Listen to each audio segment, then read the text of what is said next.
आज मैं एक्सप्लेन करने वाला हूँ 2020 में रिलीज हुई द वीगल मूवी। ये मूवी एक जूइश ट्रेडिशन पर बेस्ड हॉरर मूवी है। इस मूवी की IMDb रेटिंग है 5.5 आउट ऑफ 10। इस मूवी में हमें एक डीमन डीबग के बारे में बताया गया है जो किसी पैरासाइट की तरह ह्यूमन के साथ रहने लगता है उसके मरने तक। हमारी मूवी के मेन कैरेक्टर का सामना भी इस डीमन से होता है। देखते हैं क्या वो बच पाता है। कहानी की शुरुआत में हमें एक पुरानी जूइश ट्रेडिशन के बारे में बताया जाता है जिसमें लोगों की मृत्यु के बाद उनकी बॉडी को अंतिम संस्कार तक एक आदमी गार्ड करता है, उसकी रक्षा करता है ताकि उसकी आत्मा पर काली शक्तियां कब्जा ना कर सके। इसमें जो गार्ड होता है उसे विजिल कहा जाता है। विजिल का काम या तो उस मरे हुए व्यक्ति के फैमिली का कोई व्यक्ति या उसका कोई फ्रेंड कर सकता है, पर जरूरी नहीं कि हर किसी की फैमिली या फ्रेंड्स हो। तो ऐसे केस में कुछ लोग पैसे लेकर विजिल का काम करते हैं। इसे कम्युनिटी सोमर कहती है। इस काम के लिए जूस कम्युनिटी सोमर को बहुत पैसे देती है। अब हमें एक ग्रुप दिखाया जाता है जो पहले सोमर का काम किया करता था,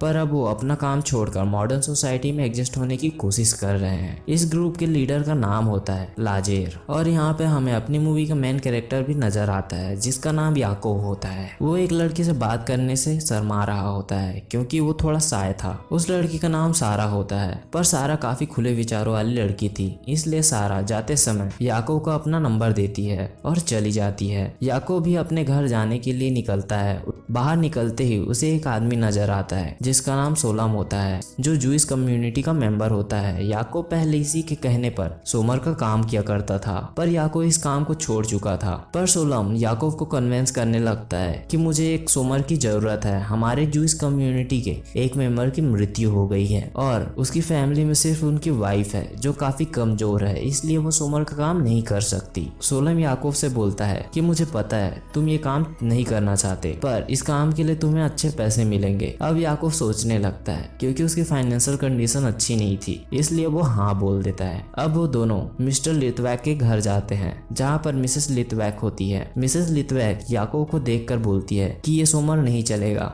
पर सोलन फिर भी मिसेस लिथवैक को समझाकर याकूब को यहाँ ठहरा देता है। मिस्टर लिथवैक की बॉडी अभी भी इस कमरे में थी। अब मिसेस लिथवैक सोने चली जाती है और याकूब अपने कानों में ईयरफोन डालकर म्यूजिक सुनकर अपना टाइम पास करने लगता है। कुछ देर बाद यहाँ पर पैरानॉर्मल एक्टिविटी स्टार्ट हो जाती है। ऊपर सीलिंग से आवाज आने लगती है। थोड़ी दूर में रखी चेयर अपने आप मूव करने लगती है। याकूब अपनी फोन की फ्लैश लाइट जलाकर देखता है, पर उसे कुछ भी नहीं दिखता। फिर कुछ देर बाद याकूब की आंख लग जाती है और वह सपना देखने लगता है। सपने में वो और उसका छोटा भाई सड़क किनारे जा रहे होते हैं। तभी वहाँ कुछ गुंडे आ जाते हैं और याकूब और उसके छोटे भाई को परेशान करने लगते हैं। तभी याकूब अपने सपने से जाग जाता है और उसे सारा का टेक्स्ट मैसेज आता है और याकूब उसे चैट करके टाइम पास करने लगता है। तभी कमरे की सभी लैंप जलने बुझने लगती है। याकूब इसे इलेक्ट्रिसिटी की प्रॉब्लम समझ रहा था, पर वो देखने जाता है कि आखिर प्रॉब्लम क्या है। तभी लैंप का बल्ब अचानक ब्लास्ट हो जाता है। तभी याकूब के फोन पर एक वीडियो आता है। ये 10 मिनट पहले की ही वीडियो थी जब वो सो रहा था। वीडियो में हम मिसेस लिथवैक को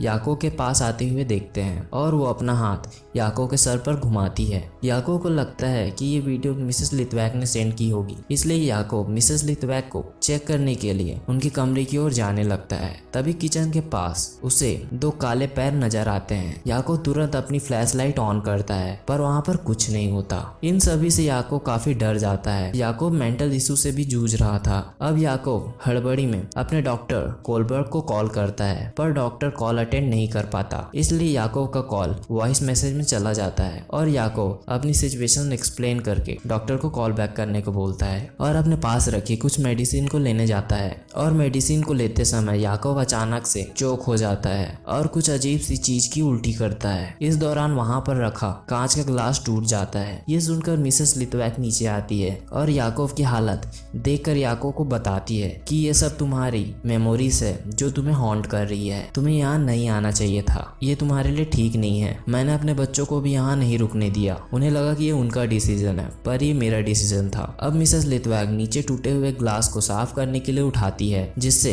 उनके हाथ में कट लग जाता है और मिसेस लिथवैक इसी इसी हालत में अपने रूम की ओर जाने लगती है। अब याकूब उनके पीछे पीछे जाने लगता है। तभी याकूब मिस्टर लिटवैक के कमरे के पास पहुंचता है। उस कमरे के वॉल पर एक प्रोजेक्टर के थ्रू मिस्टर लिटवैक की एक वीडियो प्ले हो रही थी। इस वीडियो में मिस्टर लिटवैक एक डीबक नाम के डीमन के बारे में बात कर रहे थे कि वो डीमन सैड सोल को पोजेस करता है और उसके साथ उसके जीवन भर रहता है और पोजेस किए गए व्यक्ति को परेशान करते रहता है। ऐसे ही एक डीबक ने मुझे भी एक कैंप के दौरान पोजेस किया था। बहुत रिसर्च करने के बाद मुझे इस डीबक से छुटकारा पाने का एक तरीका मिला, पर इस सब को ढूंढने में मुझे 10 साल से भी ज्यादा समय लग गया। इस डीबक को अपने आप से अलग करने का एक ही तरीका है कि जिस दिन वो डीमन आपको पोजेस करे उसी दिन आपको उस डीमन के चेहरे को आग से जलाना होगा, और अगर वो ऐसा नहीं कर पाता तो वो डीमन उसे लाइफ टाइम पोजेस करके रखेगा और उसके मरने के बाद वो किसी और को हॉन्ट करेगा। याकूब ये सब देख रहा था।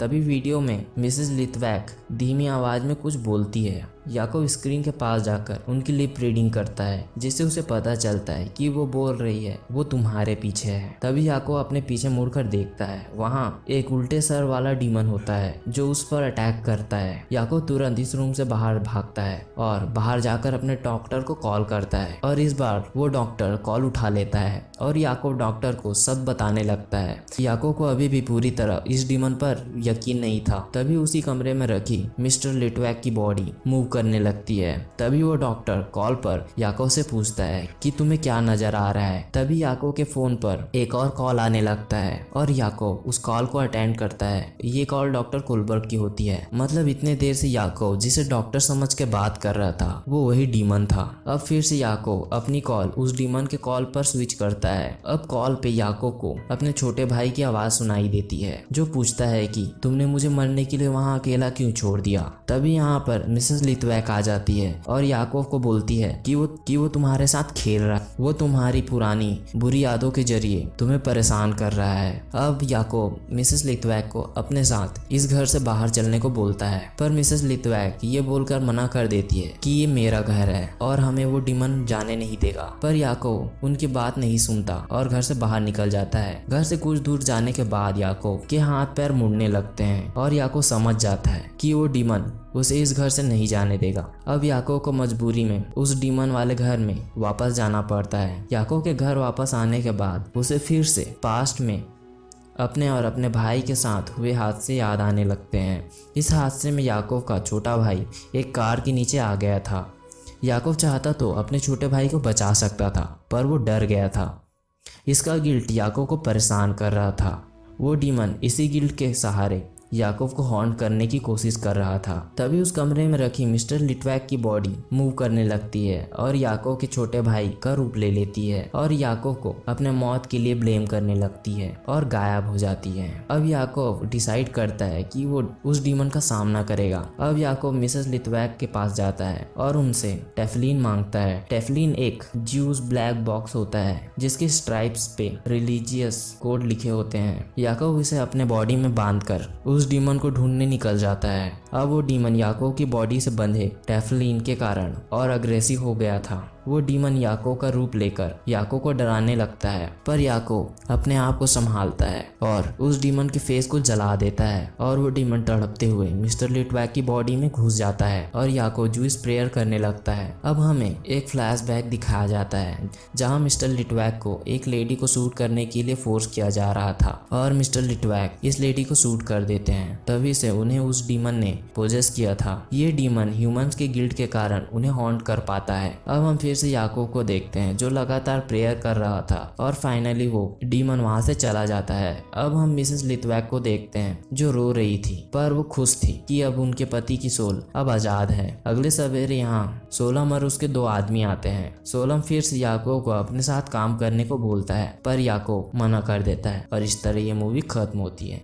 अगर आपको ये मूवी की एक्सप्लेनेशन अच्छी लगे तो प्लीज़ मेरे चैनल को ज़रूर सब्सक्राइब करें। Thank you.